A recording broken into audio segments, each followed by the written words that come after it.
Good evening, everybody. I've got my little speech in my head somewhere. Ian's been saying you won't remember it, write it down, but I don't believe in that. So, good evening, everybody, and welcome. Where's Martin? He's here, don't worry. Don't worry. A special welcome. No, I was going to put this so it didn't guest, fall Martin over. Wyndham Reid from the UK. Yeah. And I advertised on your brochure tonight, on your brochure before your invitation, that you would be first entertained with by a well-known local folk singer, who happens to be your host, Ian Ledoux. So that's a surprise to you. Now, Ian, like Martin, is a veteran of the 1960s folk revival, which saw a huge explosion of interest in traditional Australian bush music, not this American stuff. And Ian's been playing around the local folk scene for the last 40 odd years. He didn't travel overseas. We left that to Martin to take Australian folk music to the Brits.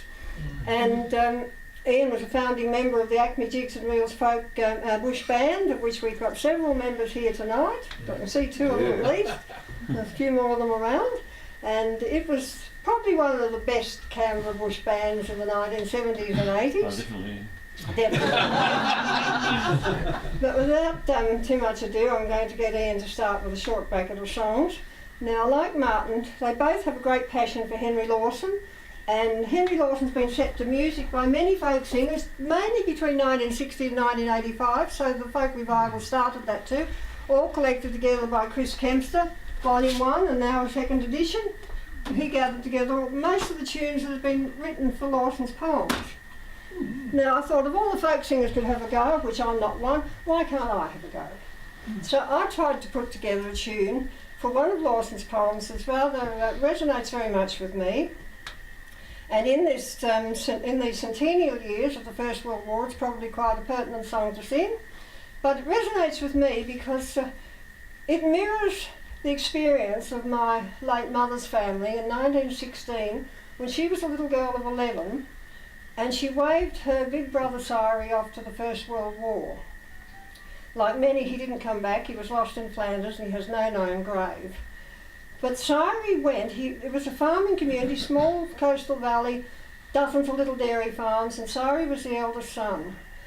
And Cyril went, and he went without his father's blessing, without his father's permission. And his father was a very hard man, and like the Scots of the Riverina, which this song's about, he was a Lutheran, and very, very hard man, very unforgiving man. And Mum told me he wouldn't write to Cyril all the time he was away. Now, I don't know whether that's true, because I found amongst the family files a card from France, "My dear father," and a card written from Cyril from the battlefront to his father. So maybe Mum was a little girl, but Mum used to say, I wonder what happened to Cyril for 70, when all my childhood. So she grieved deeply for this older brother. And it was 70 years before I was able to find out where he actually died and take her to France and to the Menin Gate to put some flowers under his name. When all her family had gone, she was the last one to be able to do this. So I had a go at putting a tune to Scots of the Riverina, and you'll see why that poem resonates very much with me.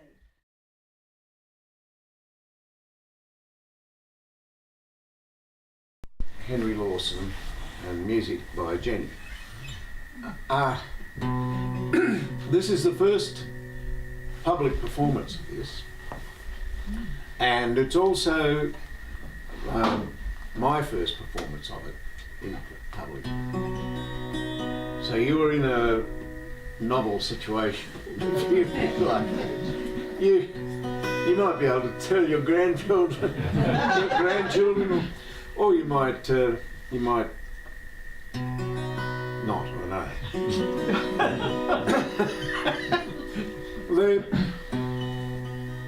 The boy left home for the city, from his home at harvest time.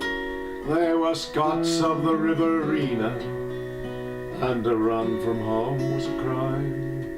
The old man burned his letters, the first and last he burned, and he scratched his name from the Bible when the old wife's back was turned. burst and another. There were calls from the firing line.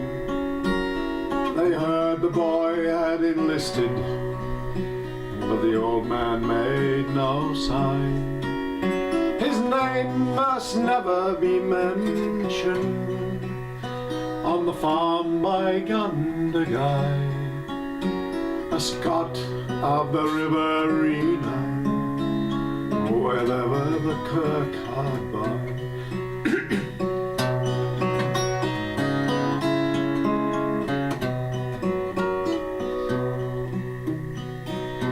The boy came home on his final, and the township's bonfire burned. His mother's arms were about him, but the old man's back was turned. The daughters begged for pardon, till the old man waved his hand, a Scot of the Riverina, who was hard to understand.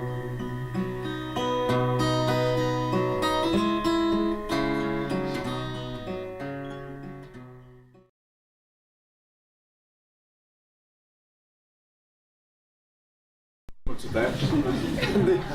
This is Henry Lawson. Thank you.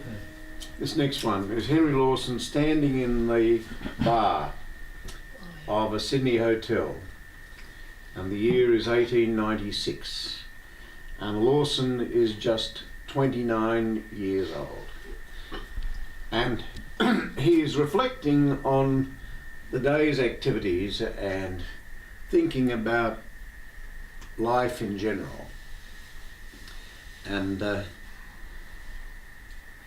this poem, I think, is about the best one that he ever wrote. He used to refer to them as his songs, even though he didn't play any musical instrument. As far as I know, he never performed them musically. But since Lawson died, as Jenny showed you there with this, there's been an enormous amount of interest in setting Lawson to music. The first 2 pages of those books taken up with people who've done it, including myself, and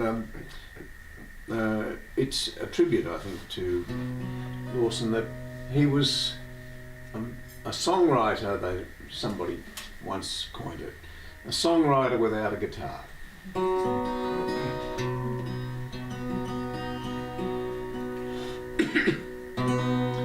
There were 10 of us there on the moonlit quay, and one on the forward hatch, and no straighter mate to his mates than he had ever settled in the smash. 'Twill be long, old man, ere our glasses clink, 'twill be long ere we grip your hand.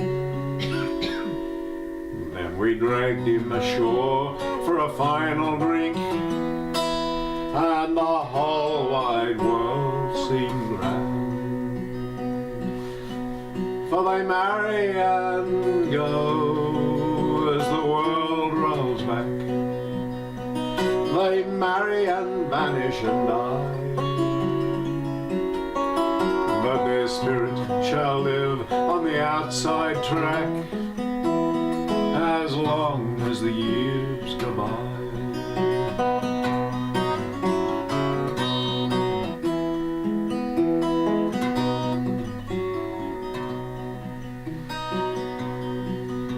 The port lights glowed in the morning mist that rolled from the water's green, and over the railing we grabbed his fist as the dark tide came between. We cheered the captain and cheered the crew, and our mate time's out of mind. We cheered the land he was going to, and the land he was leaving behind.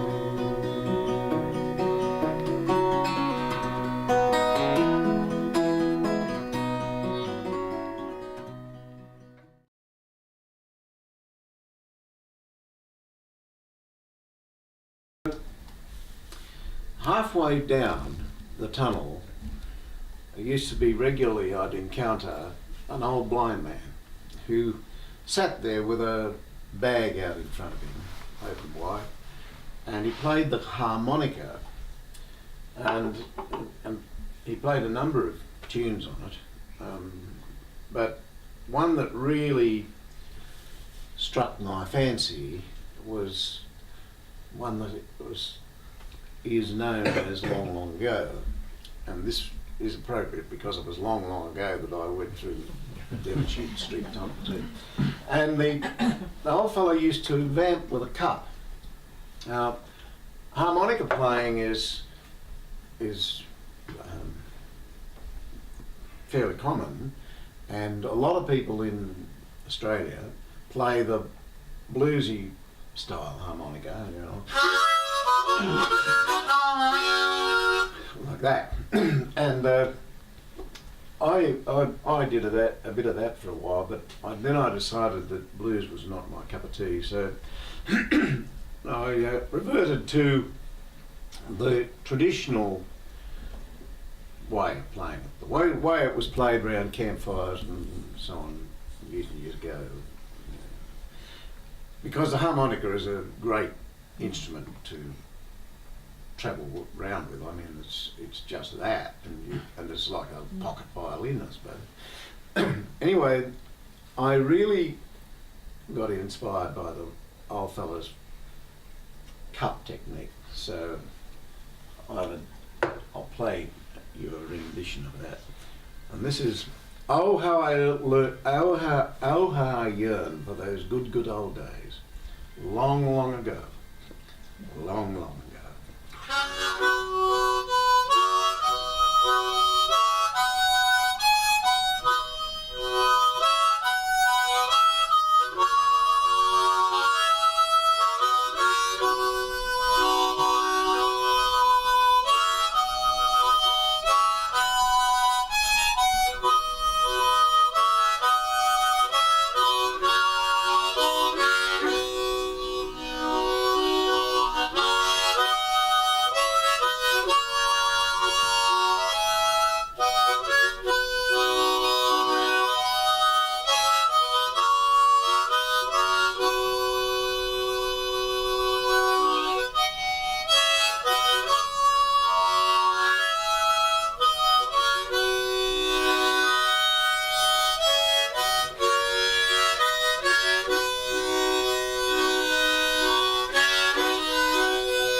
This was, I was very interested in gospel songs at this stage, and so I learned how to play a medley of them, and this is the medley I used to play. Give me that old time religion, give me that old time religion. Give me that old time religion, it's good enough for me. It was good for Paul and Silas, it was good for Paul and Silas, it was good for Paul and Silas, and it's good enough for me. Give me that old time religion, that old time religion, that old time religion. It's good enough for me. Oh, I like the old time singing and shouting, brother. I like the old time way. I like the old time singing, shouting, praying, preaching. I like the old time way. Give me oil in my lamp, keep it burning. Give me oil in my lamp, I pray. Give me oil in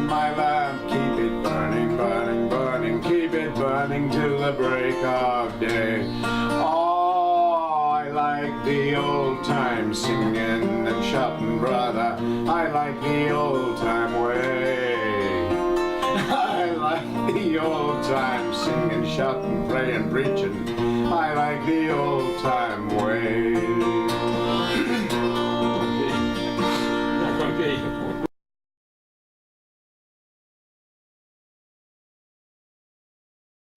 Take the solo away, Don.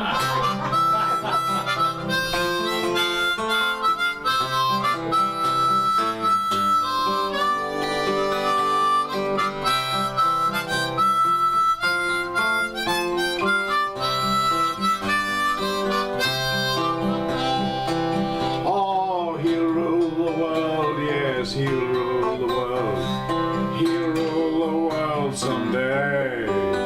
For he's coming 1,000 years to reign. He'll rule the world someday. Give me oil in my lamp, keep it burning. Give me oil in my lamp, I pray.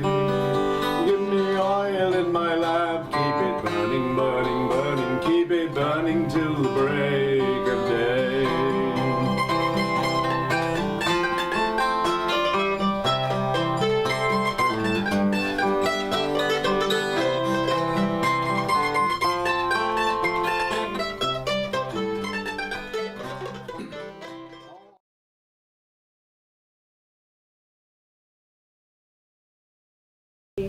He knows a little bit about Australia, and he fell in love with Australian folk music, and has gone on to develop his own unique style, as you'll see. It is a very unique style, a very beautiful voice. Thank you, Martin. Thanks, Phil. Thanks very much. I'll have to make sure I sing all the songs in tune after that introduction. Thanks very much. I'm going to start off with this one. It's a song written by a friend of mine down in Cornwall. His name is Mike O'Connor. Cornwall's down in the southwestern part of England. And in the 1800s, a lot of miners from Cornwall set out all over the world to set up their own mining businesses, and in particular in South Australia. And this song is just called Shining Down on Sennen, and it's about one of these blokes thinking back on his homeland back in Cornwall, and in particular to Sennen, which is one of the most beautiful of the coves there.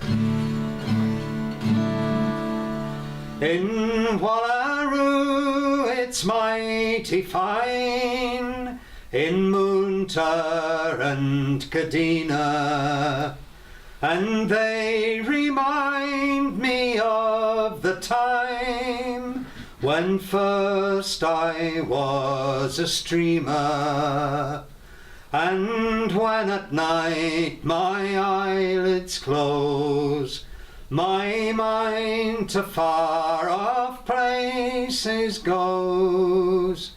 The Southern Cross its soft light glows when shining down on Sennen. Underground it's just the same as Crofty or Sulligan.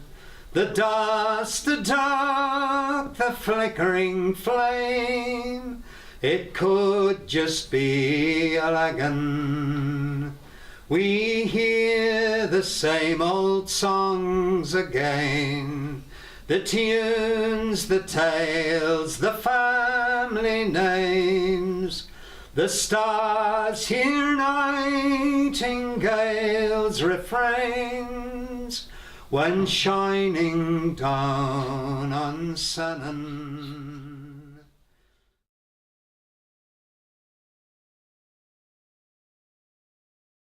There's a poem about Wallaroo goes, there was a poet from Wallaroo whose verses ended at line 2. Carrying on with the next song. This one, I think it's originally a poem by Lawson, but it's one that has an old tune put to it. It's called The Tent Poles Are Rotten, and it's a descriptive song, really, what it was like for the old swaggies in the old days, and I have a great admiration for them. They're a very hardy bunch of blokes. And when the blokes left the cities during the Depression and went off into the outback to try and look for work, the government provided them with what was known as the 10-10-2.5, which was £10 of flour, £10 of beef, £2 of sugar, and half a pound of tea. And that was supposed to keep them going for the week. They didn't give them money because they knew they'd drink that away, so they gave them the 10-10-2.5. And nowadays there are still a few swagmen around, and they're still given the 10-10-2.5. But nowadays it's 10 minutes to get off the sheep station, a 10-yard start on the dog, 2 reasons why they shouldn't be there, and half a chance to explain.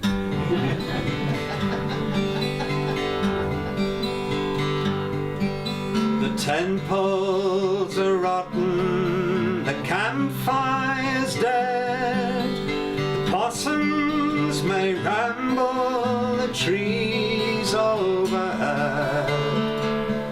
I'm humping me bluey all over the land, the prints of me bluchers sink deep in the sand.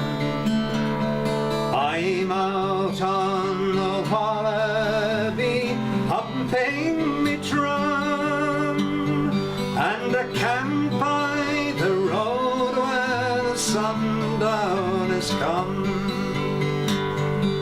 It's northwest and west over ranges so far, to the plains where the sheep and the cattle stations are, with the sky for me roof, grass for me bunk, a calico bag for me damper and junk.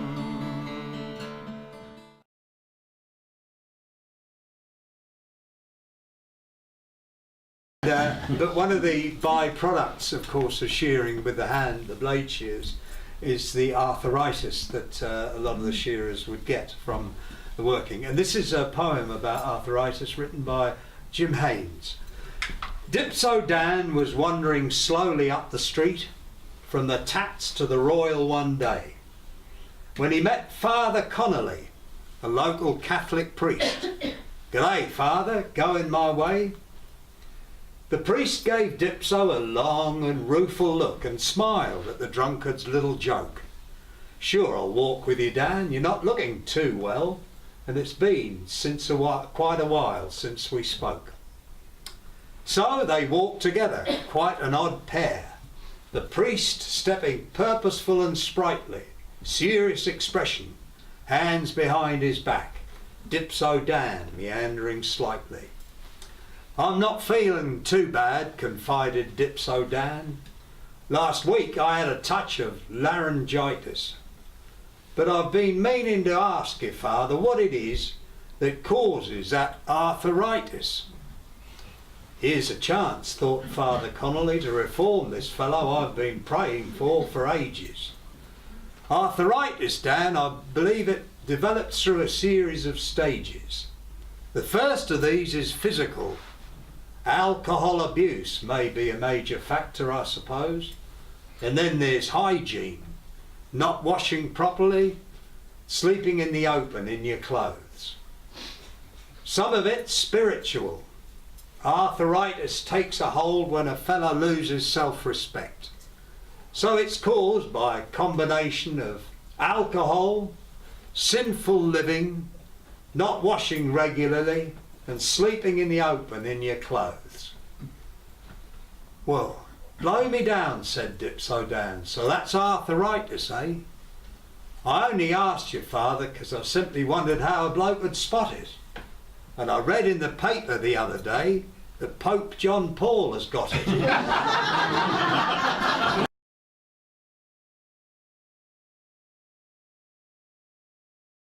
Would have stopped at all these different ports on the way out to Australia, and one of the ports that it stopped at was Genoa. And just reading through the lines of this particular poem, he would have had a brief passionate affair with this young lady in Genoa. and he wrote this poem as a farewell to her. But someone told me the other day that it wasn't a brief, passionate affair. It lasted a bit longer than a brief and passionate, because he got so involved with her he missed the boat and had to catch the next boat that came along. So it's just called Genoa.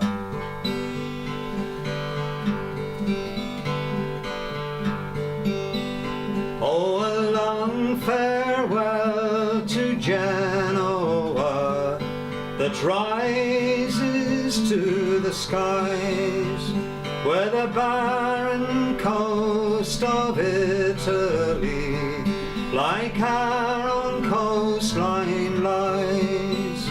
Oh, a sad farewell to Genoa, long my heart will grieve, the only city in the world that I was loath to leave.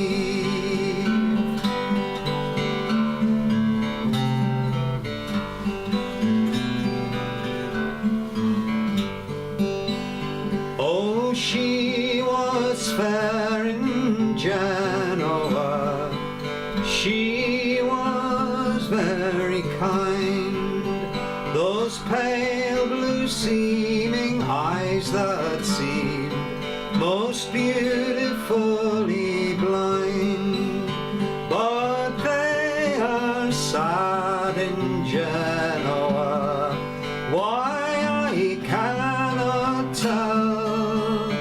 I had but 3 Italian words that she knew very well.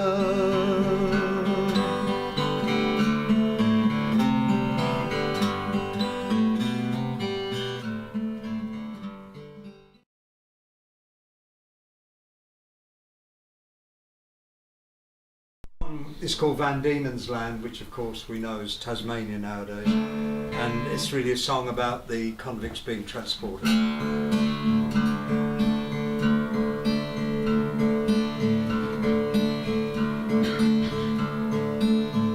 Now come all you wild and wicked youths, wherever you may be, I pray now pay attention, listen unto me, the fatal awful transports that you shall understand, the hardships we do undergo, going to Van Diemen's Land.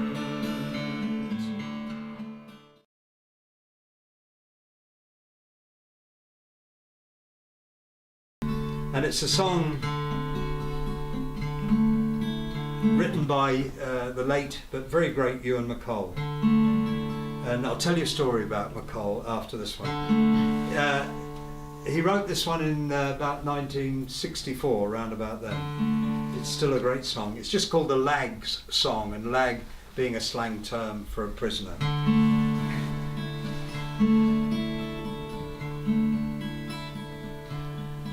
When I was a young man, sometimes I'd wonder what happened to time when it passed. And then one day I found out, at last it lands in prison, and there it is held fast. When I was a young man, I used to go courting and dream of the moon and the stars. The moon is still shining, the dreams they are all broken. behind these iron doors.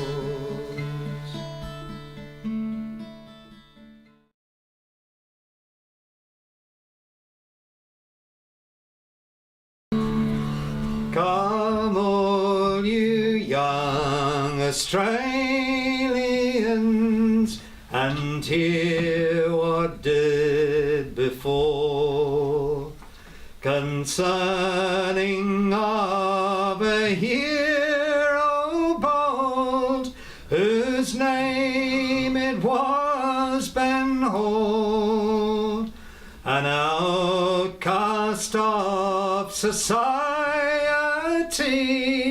He was forced to take the road, along as how his faithless wife rode out from his abode. The traps pursued him like a dog through every hill and dale, until he turned to face the foe and made them all turn tail.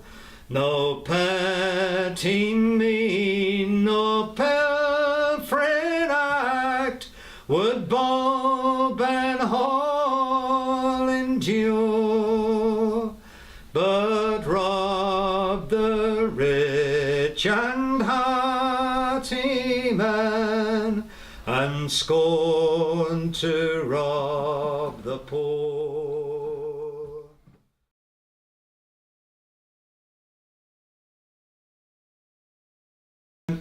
This is a song called Across the Warrego. The Warrego is in the southern part of Queensland, and a very desolate area it is as well. And just before I sing this, there's a story, it's a true story, about a cocky, and just to show you the ingenuity that a lot of these blokes needed to stay alive in the particularly harsh conditions that are up there. And this bloke woke up one morning and he found a cat sitting on his veranda, and he didn't particularly like cats, so he got hold of this cat and he put it in a sack and put it in the back of his truck and drove off into the outback with it a fair distance. I'm not sure exactly how far he went, but he certainly went a fair distance. And he stopped the truck and got out, got the sack and just tipped the sack up, just let the cat out and just let it go and wander off and fend for itself. And he goes back home and he goes to bed that night and gets up in the morning and there's this cat sitting on the veranda. So he grabs hold of it, puts it in a sack, puts it in the back of the truck, and this time he drives further than he did the day before. I'm not sure exactly how much further he went, but he certainly went further than he did the day before. And he stopped the truck, got the sack, tipped the sack up, let the cat out, just let it go and wander off and fend for itself. And he goes to bed that night, 3 o'clock in the morning. He's woken up by this meowing and scratching. And he thinks to himself, gosh, I bet that's that jolly old cat, or words to that effect anyway. I'm not sure exactly what words he used, but anyway, gets up in the morning and sure enough there's this cat sitting on the veranda. So he grabs hold of it, puts in the sack, puts in the back of the truck, and this time he drives further than he did the day before. I'm not sure how much further he went, but he certainly went further than he did the day before, and the day before that as well. And he stopped the truck and he got out, got the sack. He's just about to tip the cat out, and he realises that this time he's driven so far he's got lost. So he tips the cat out and follows it home.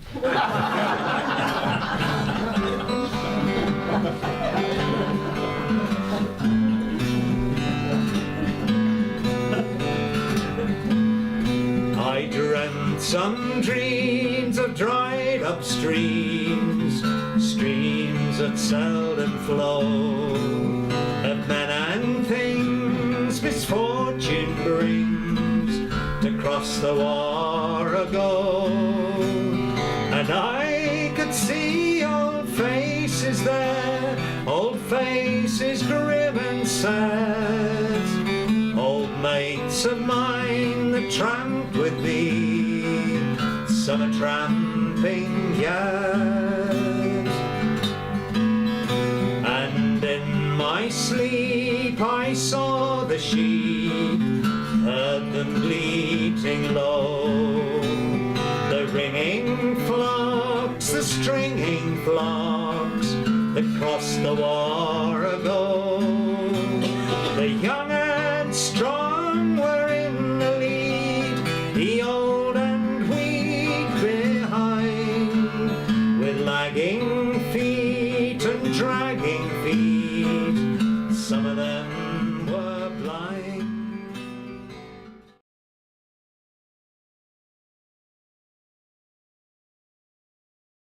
A couple of Lawson's poem songs now, and this first one is just a magnificent song. I think the tune is written by Chris Kempser, and I'm sure you don't need any more information on it. It's just called Reedy River.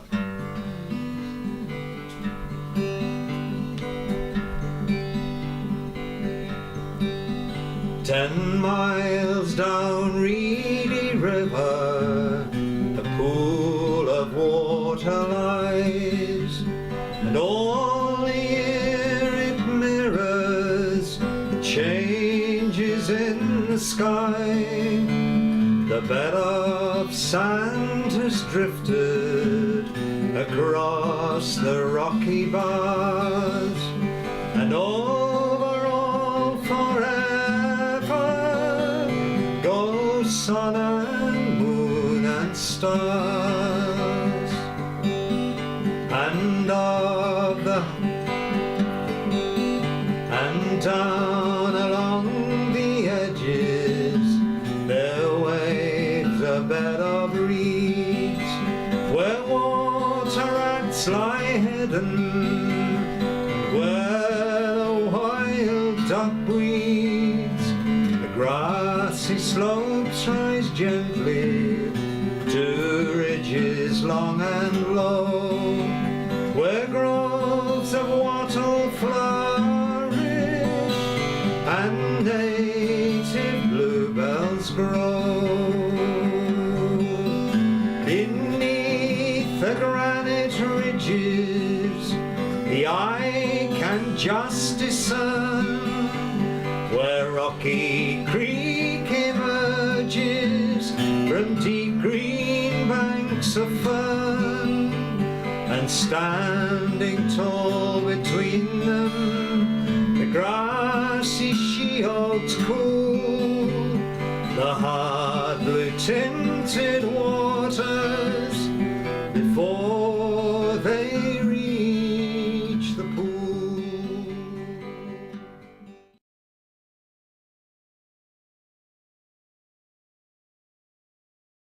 I think Reedy River, Chris's tune for Reedy River, is the most perfect tune, and I think this particular tune is the most perfect tune for this song, and it's written by young Ian McDougall. Are you there, Ian? Yes, I hear you. Yeah. When did you write this one? I think I did. My brain's going. When did you write it? The Never Never Land? Last week, I think. Oh, okay. Well, it's passed into the tradition very, very. No, it was 1980, I think. 83, round. 83 years. Yeah, absolute magical tune. You probably all know it. Do you want it? It's just a magical song. Oh. And I tend to travel with this as I go along.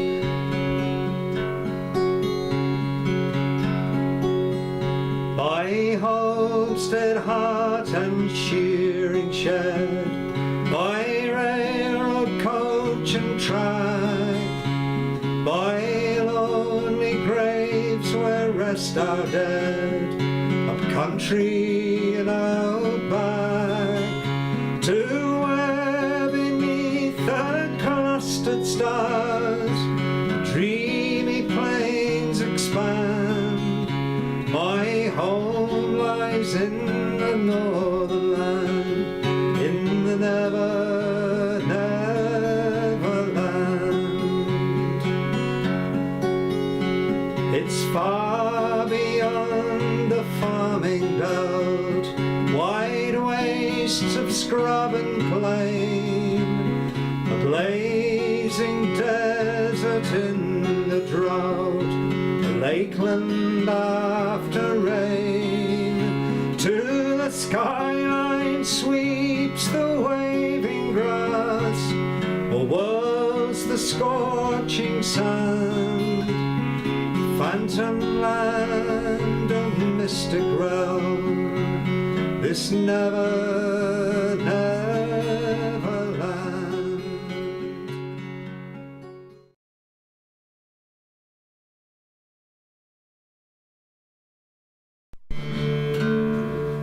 This is a song, another song about the Swaggies, the Swagmen. I think maybe I'm a closet Swaggy myself. Maybe I should be a Swagman, go out and be one. But the song is called Corny Bill, and the corny part in this is not someone being ironical or whatever. The corny means someone actually coming from Cornwall in the southwest of England, a corny person. So.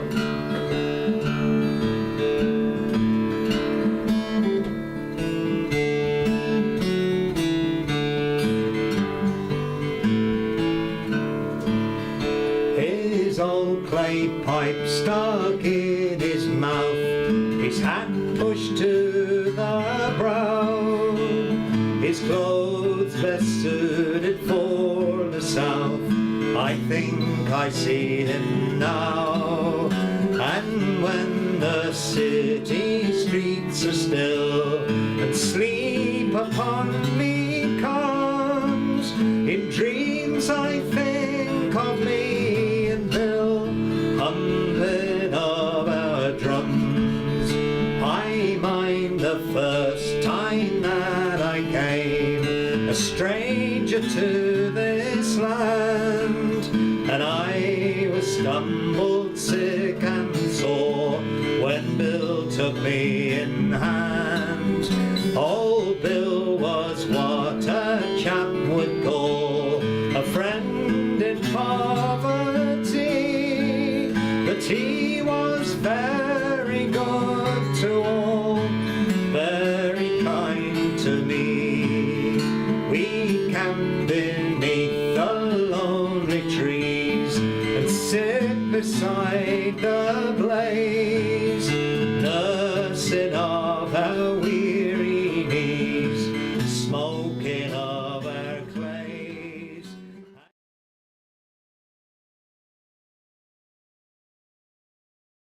And it's very much part of the folklore and the tradition amongst the Swaggies and people. At the end of a long hot day's tramp, they meet up together and each tell each other stories and try and outdo each other.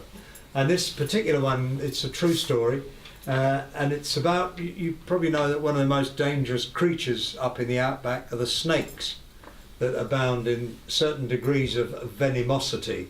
I don't know if there is such a word as venomosity, but it sounds good anyway. And what the old Swaggies always did was they carry a bottle of rum with them, because as well you know, rum is a cure for snake bite.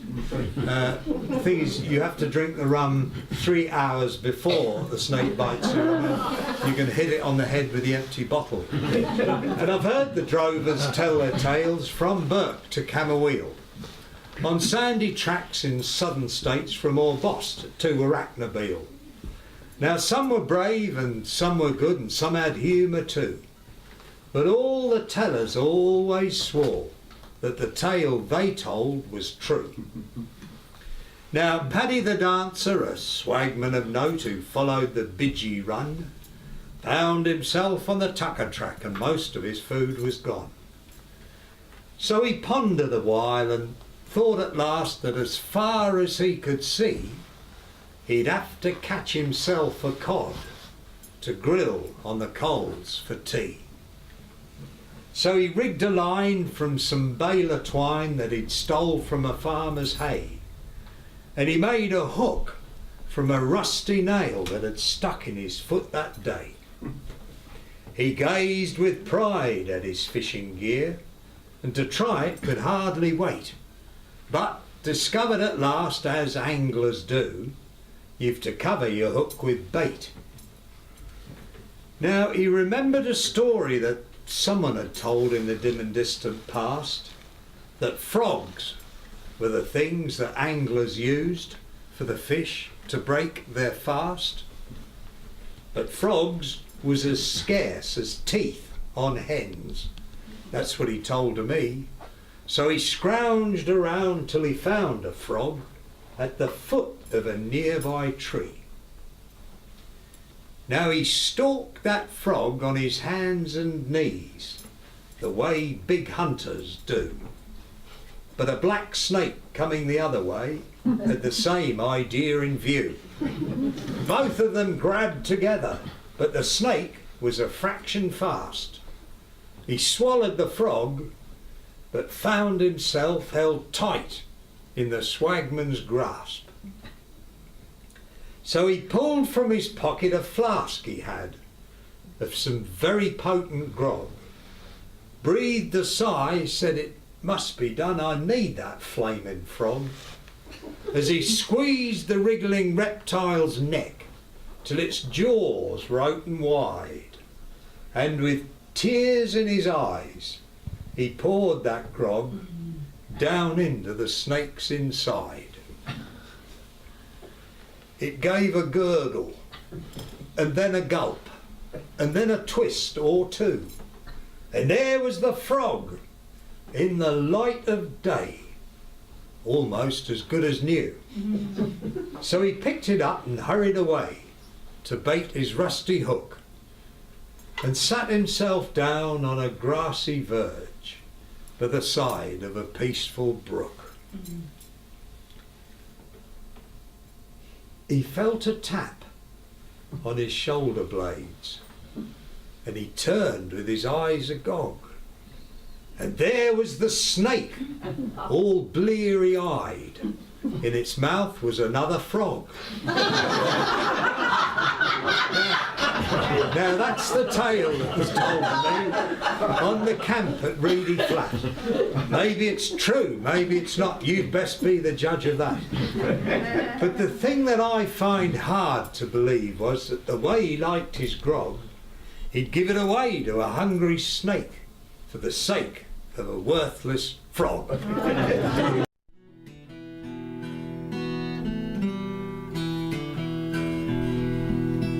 On that very day we landed, chains and irons on our feet, 4 long months out on the ocean.